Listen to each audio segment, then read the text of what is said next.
Welcome to the Great Detectives of Old Time Radio. From Boise, Idaho, this is your host, Adam Graham. If you have a comment, email it to me, box13@greatdetectives.net. Follow us on Twitter at Radio Detectives and give me a call, 208-991-4783. And today's episode is brought to you by the support of our listeners. Thank you so much for all of your support. And for our 750th episode special, we're actually going to revisit a show we just finished playing, Pete Kelly's Blues. We played all 6 episodes I could find of Pete Kelly's Blues. However, listener Joan Richards in Canada pointed me to an additional Pete Kelly's Blues recording. Now, we've heard the plot before, but the music is quite a bit different. As the Digital Deli points out, they have an entirely different arrangement of songs. And of course, the music was a big part of Pete Kelly's Blues. Plus, they changed a couple of minor points in the plot. Not big points, minor. There was a New Year's Eve party where Pete Kelly and the band played. In addition, this episode features the piano player being known as Augie, and also features William Conrad as a heavy, which is always a nice feature. So we're going to head back to Cherry Street in Kansas City for Pete Kelly's Blues with Jack Webb. This was recorded sometime in February of 1951, and it's the audition recording of the show Gus Trudeau. This one's about Pete Kelly.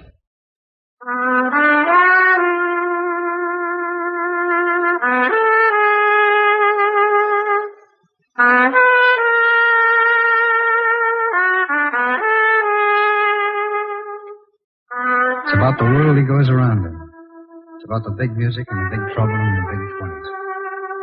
When they ask you, tell them this one's about the blues. Pete Kelly's Blues.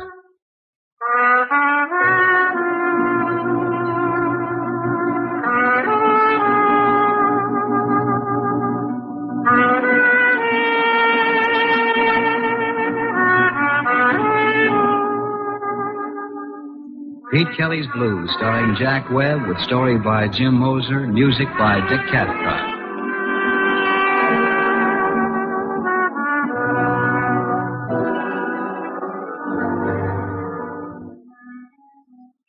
Number 417 Cherry Street is a standard speakeasy. The help is paid in cash. The books are burned at the end of the month. Every week we use 30 cases of booze and a pound of coffee. After salaries, there's gas and lights and a payoff to the Prohibition boys. In Kansas City, the price is good. For $100, they steer in the drunks and make one raid a year. The place is run by George Lupo. He's a quiet little guy who wouldn't give you the sweat off an ice pitcher. The beer's green and the gin's as young as yesterday and the music's loud. I'm Pete Kelly. I play cornet. We start every night about 10 o'clock and we play till they sweep out the broken glass. We don't draw any customers. We don't chase any away. The music is straight New Orleans. Started in the front parlors of Storyville and drifted up north. Some of it laid over in Chicago. That's where I got on. Wrote it out here with a piano player named Augie. Well, he's still with the band, but last night he was barely with it. We took a break about 11. Augie was late getting back. Might as well have stayed in there because he kept looking around the room, and the way the piano sounded, you'd think he had on a catcher's mitt.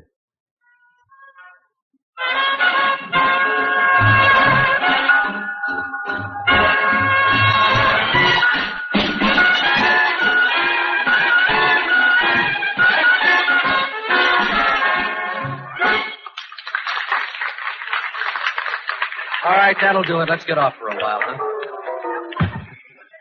Sorry, Pete. Running a little behind tonight. You haven't left the station. What's the matter, Augie? I'm nervous. Take a look around. Near the door, back this way. What's full of traps? Well, forget it. Have Jake open a couple of windows. Take a walk. Get yourself in shape, huh? Not till I find out which way to fall. Boys are here for heavy duty. I learned that out in the kitchen. Now, let's duck behind the stand. All right, what about it? You know Dutch Courtney?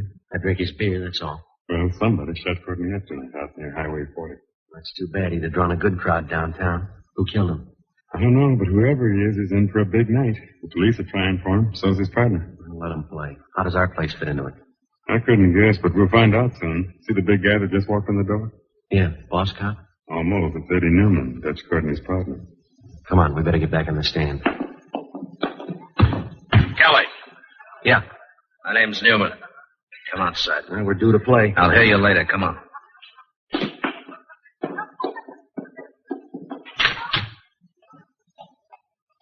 You hear about Dutch Courtney? Picked him out of the mud tonight. Means nothing to me. Does to me. Dutch was a friend. Well, if it'll help, cry. I'm short on time, Kelly. Now give me a rundown on Gus Trudeau. There's nothing to say. He played for a while and he went to the boneyard. You know him. You know his sister. You'll have to ask Courtney about that. I haven't seen her since the old days. You knew Gus well enough to figure he didn't like Dutch Courtney. He didn't like him 1 pound. Well, you can't blame him. Dutch sidestepped and paid Trudeau's way to jail. Bookkeeping. I don't know anything about it. All right, look, Newman, you're on the wrong track. This is a job killing. Your boy got frisky and somebody sent down a Chicago gun. The price tag shows. Sorry, Trudeau's my pick. What did he hit him with? A high-powered rifle? Gus Trudeau's away up in Leavenworth. He used to be. Gus went over the wall this morning.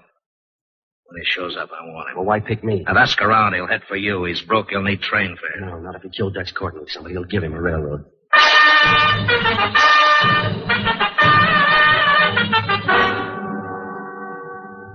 When they dragged the Blues out of the back room and moved them up front, there were 3 of the best leading the parade. They were all blowing cornets. One was Buddy Bolden, one was King Oliver, and the other was Gus Trudeau. Oh, he was a lot of music, but not much man. He picked me up on a union date on the south side of Chicago and taught me how to play. He got into me for a Boston 3-star cornet and gin for the rest of his life. When he got down to running errands for Dutch Courtney, I left for Kansas City. A couple of months later, Courtney needed a patsy, and Trudeau was it. He wound up with a 5-year stand at Leavenworth. But Gus never felt right unless he was in trouble. Only this time he cut me in for a piece, too. Well, I picked up a drink at the bar and fought my way back to the stand. Anything wrong? No. Did you finish the set? One more to go, Jazzy. All right, let's do it. What's wrong, Pete? A friend of ours killed Dutch Courtney. Jasmine.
All right, let's get off for a while.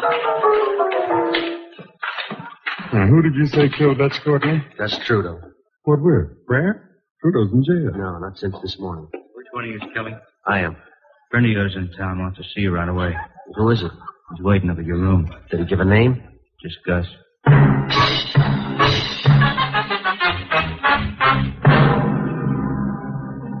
An hour later, I was still looking for an out. It was a little after 2 a.m. Our bass man, Red, loaned me his car keys, and I slipped out. I got on to 12th Street and picked up his Erskine coupe and headed up for my room. All the way out Grand Avenue, the streetlights were spending the rest of New Year's alone. Some guys with wide brooms were pushing at the confetti, and the fog was loafing down Washington Square. When I got to my place, I parked the car in back and headed up the stairs. College kids down at the end of the hall had their door open. Their party sounded young. I was looking for Gus when I opened the door, but he had a substitute. I knew her way back at 18th and Halstead.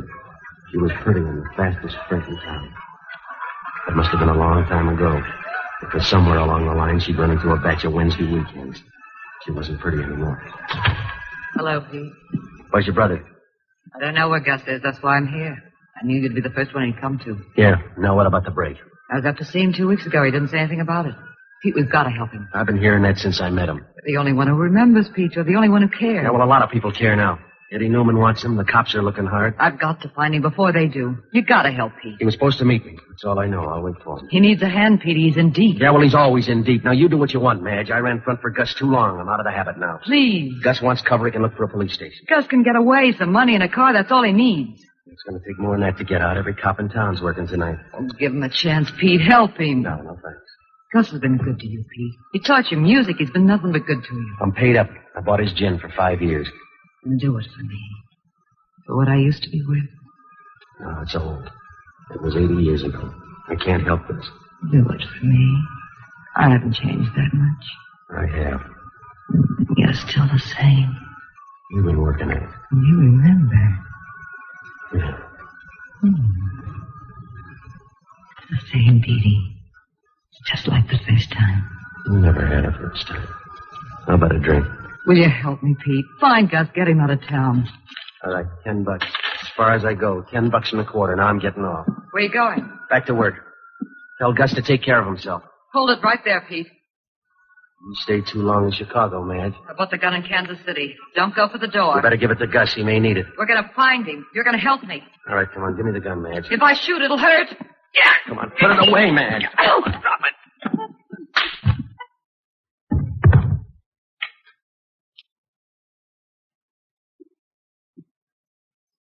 Who is she? We'll trade. Who are you? Cage. I work downtown on homicide. Who you got on your floor? Madge Trudeau. Tell me about her. I knew her in Chicago. After that, I heard she did favors for Dutch courting. After that, I don't know. Is she tired? What's she doing here? Looking for Gus Trudeau. Where is Gus? I don't know. I've been asked that twice tonight. This is the third time I don't know. You probably will. Why? Why do I have to get into this? Because you're Gus Trudeau's friend. Then let's get him another one. I'm tired of the job. I don't blame you, fella. You'll come out of this with a lot of trouble. For instance? I'll make it simple.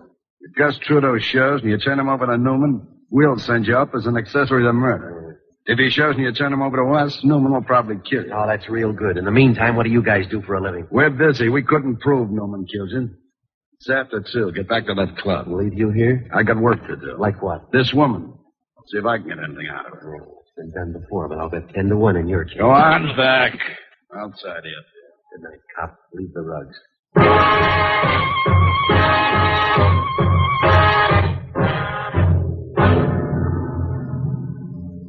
I left Cage standing in the middle of the room looking down at Madge Trudeau.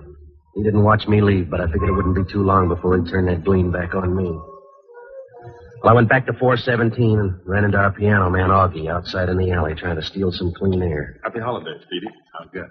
How did you see him? Oh, forget him. I got it all figured out for the two of us, Petey. Today we'll spend our time dodging destiny. We'll hit for some small back room. I'll bring the bottled goods, and we'll live on gin and sauerkraut and make the walls sit up and listen. One horn, one piano. The blues, Petey. We'll write them in the middle of next year. All right, save it. Will you just set me straight? Right now, across the river, there's 2 places. The High Life Club or Fat Annie's. You sure he's there? That's what the word is. I'll pass the hat down at the Union Hall for both of you. Is Gus alone over there? He is now, but there's going to be a crowd. What do you mean? I told you. Yeah. When Eddie Newman gets back, I got to tell him.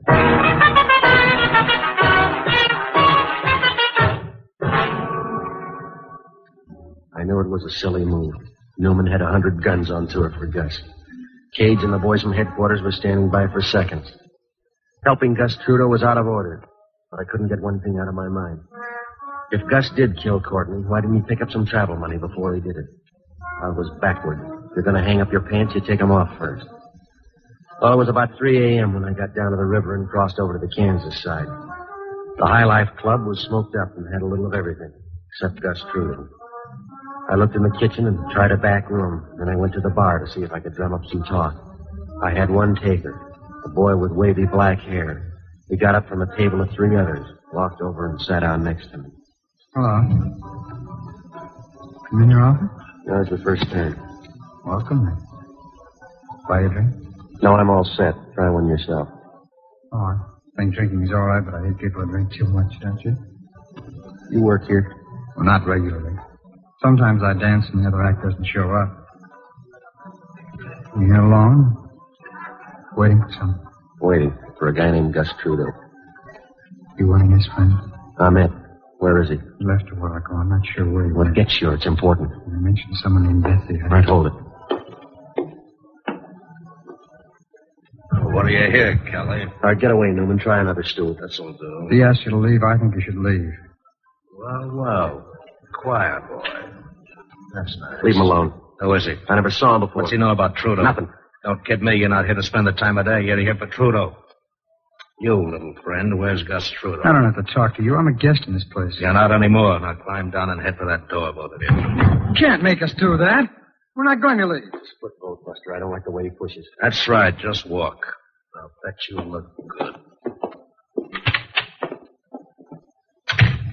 I knew right then. As we walked out, I knew Eddie Newman wasn't going to leave him alone. He was going to pick at him, whether he knew anything about Gus Trudeau or not. It was going to get messy, and the boy with the nice eyes was going to help. Outside, it wasn't snowing anymore, but the ground was covered right down to the river. The moon out, and it looked all right if you like nature. We walked over toward a bunch of trees. Newman's car was parked there, a black touring sedan with a strong-arm guy in the back seat. There was another one sitting on the running board. He had a machine gun across his lap. This'll do. All right. Now let's hear about Gus Trudeau. I don't know anything about him. This man and I were just talking. Go easy, Newman. I never saw him before. Does he always talk to strangers? Bet he does. None of your business. Where's Gus Trudeau? I wouldn't tell you. Suppose I knew, I wouldn't tell you. Oh, yes, you would. Get your hands off of me. Stop pressing, Newman. You don't care about Trudeau now. You just don't like this guy. Stay out, Kelly. Come here, you. Stop screeching. I'll break your arm off. Keep your hands off of me, you big, dirty pig. What's the trouble, fella? Shut up. He is a pig. His hands are dirty and his teeth are dirty. No, even his clothes are dirty. Oh, Now lay there. All right, Dave, move in here. Back away, Kelly. You're up, choir boy. Please, mister, do something. Don't let a thing like this happen. It already has, Buster.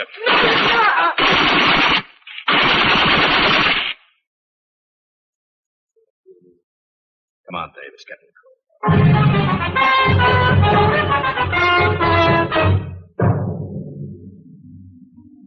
Newman climbed into the car and they drove off. I stayed there a minute to look at the guy in the snow. His face was unmarked. I did him a favor. I rolled him over so it showed in the moonlight.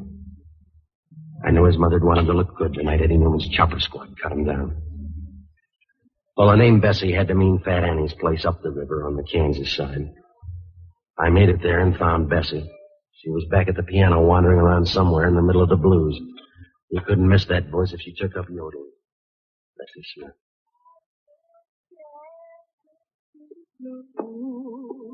Hi, Pete. Hi, Bessie. What do you know? Round back, Pete. You go up the stairs, the loft.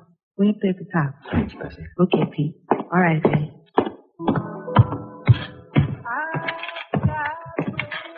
I felt my way out around back and up a couple of flights of stairs that didn't creak in time with the music. There was a door at the top. I pushed it open. He was hunched back on a pile of hay in the corner. He sat up and blinked a couple of times. There wasn't much left, just a frame.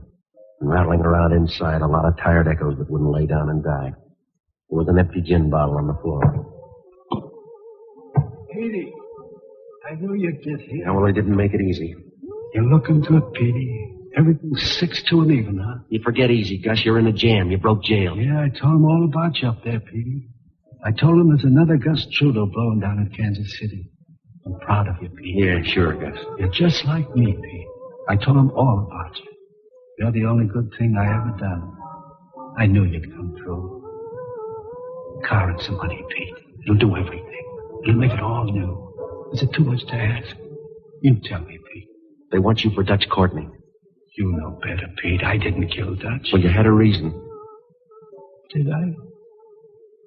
I forget. He hung a frame on you, Gus. 5 years worth, remember? I didn't kill Dutch. Get me a drink, boy. No, not tonight. Don't preach at me. Just something to help me over. Yeah, now come in out of the fog, Gus. You're going to get a drink or a train ticket from me. Take your pick, because it's the last time around. Just listen to that. Bessie's still going strong, ain't she? Yeah, and so are the cops. I got one idea for you, Gus. Get moving. Remember Chicago, Pete? You and Madge.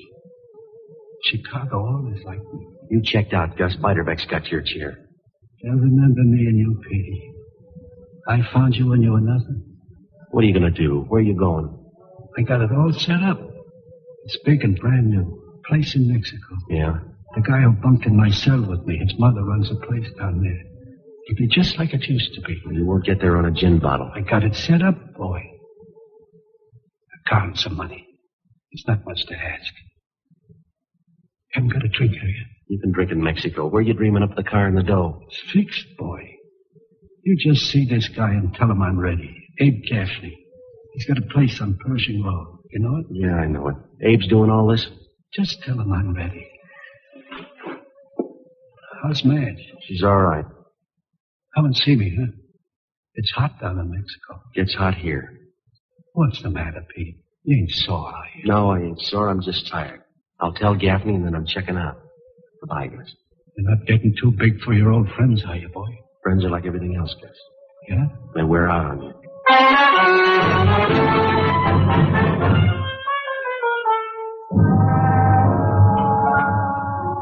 Wasn't any different than a dozen times before. I knew there wasn't very much left, but I wasn't looking for a second-rate ghost with an empty gin bottle. I crossed the river to the Missouri side, headed down Main Street, and then I swung over toward Abe Gaffney's place on Pershing Road. It was pushing close to 5:30 a.m. Sun wasn't up yet, and the night was too tired to care. I pulled up in front of the Murad sign out in front of Gaffney's. Inside, a counterman with pimples and coffee was leaning on last night's paper. A beaded curtain shut off the hallway that led back to Gaffney's room. You want something? Yeah, Gaffney. Not here. Where do I find him? I don't know. I was supposed to meet him here. That's so. Look, this is Gaffney's place. Where is he? I told you. Now, listen, Junior. Maybe you think you do a good imitation of Calvin Coolidge, but I want an answer. Where's Gaffney? What's your name? Kelly. You could have saved an argument this way. Through the curtain. When do you go to bed, Kelly? Still looking, Newman? Still asking. Where's Gus? I don't think he'd give me time to answer. There's a good reason why I let you walk away tonight. I gave you 2 hours all by yourself on the Kansas side. I don't think you threw him away. You got a line on Gus Trudeau, and I want it. I got nothing for you. Don't be silly, Pete. The cops get him or I do. He goes either way. You get no help from me. I don't want help. I want Gus. Now, come on! Come on! Come on, or I'll make you part of the wallpaper. You better send for Dave. I don't need it. I think you do. Now, don't bother to get up. I'm leaving. I don't believe it.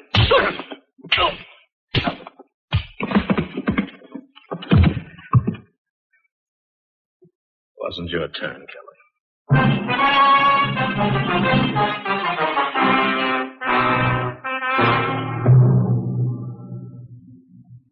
When I got up off the floor, the room was cold and the lights were out. Newman was gone, but I knew he was still in business. I knew if he didn't find Gus Trudeau this trip, he'd come back for me. Well, I got into Red's car and followed the radiator cap back to 417. I found Austin back at the stand eating breakfast. Did you bring an egg, Petey? Kitchen's closed down. Newman been back here? I haven't noticed. You look abused. Yeah. Did anybody say anything? Who missed? You heard the news? What's that? They found the guy who got Dutch Courtney. Fellow by the name of Doyle, East St. Louis. Cops got the goods on it. Guns, fingerprints, the works. What was his beef with Dutch? Doyle owned East St. Louis. Dutch wouldn't believe it. Leave it to Gus. There's a hole, he'll fall in it. Makes it easier, doesn't it? Newman will call his boys off now. Somebody better tell him in a hurry. Did you see Gus? Yeah, I saw him. He's trying to get out of town.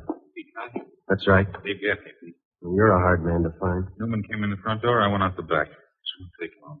Car keys and money for Gus. Oh, you got the wrong guy, Abe. I quit an hour ago. Fight it out with yourself. Car's out in the alley. Gray Chandler. Tell Gus it's low on gas. Now, wait a minute. You can take this stuff to Gus. You know where he is. No, thanks. You take care of Gus. He's an old friend. What's the matter with you? I hardly know him.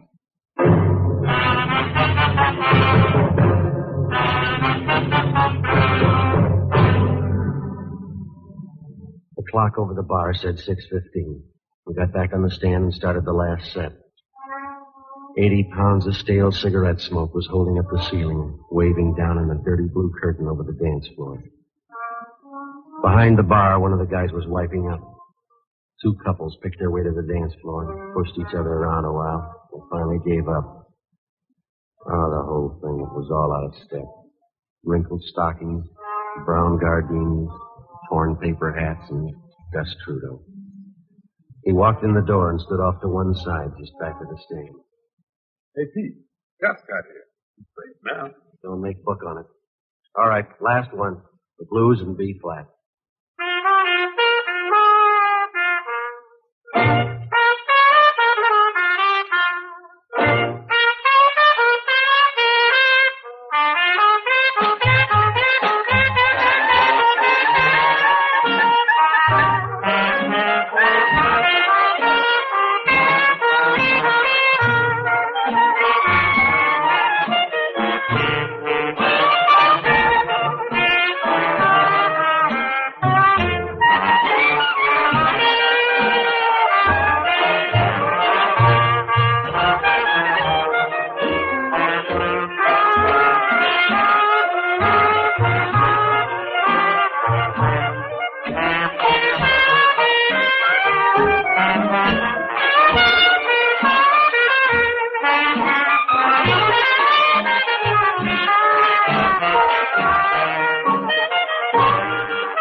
That's it. Same call tonight, 10 o'clock. You can talk.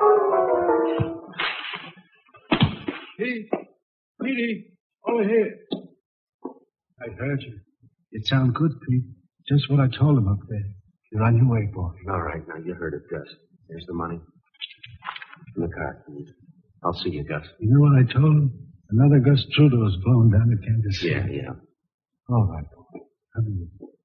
Happy New Year, Gus. Bye, man. Hold it there, Pete. The family fight. Stay out. I thought I took that gun away from you. What's the matter, man? What are you doing? Don't tell me that talk, Gus. Dutch can't hear you. What do you mean, man? You killed him. You blew your top and killed him just like you did everything else for me. You and that gin and that cheap brass horn of yours. You sped us all, Pete and me. You ran through the whole bunch till you got to Dutch. I didn't do it. You killed Dutch Courtney. I loved him. I loved him enough to square it. You got it wrong, Madge. Goodbye, Gus. I'll tell him to throw your horn in after you. Read the paper, Madge. You killed the wrong brother. Stay away, Pete. It's in the paper, Madge. Guy by the name of Doyle. He killed Dutch. They're not sure. Are they? They're sure. What'll I do? I got two things for you, Madge. And the car keys. Now you see what you can do with 10 minutes start.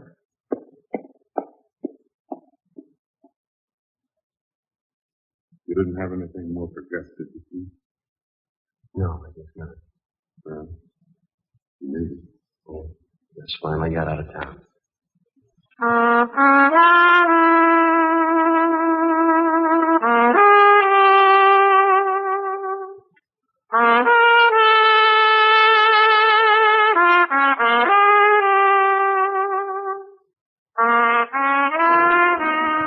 Pete Kelly's Blues, starring Jack Webb, with story by Jim Moser, music by Dick Cathcart, scoring by Matty Matlock. Pete Kelly's Blues is based on characters created by Richard L. Breen.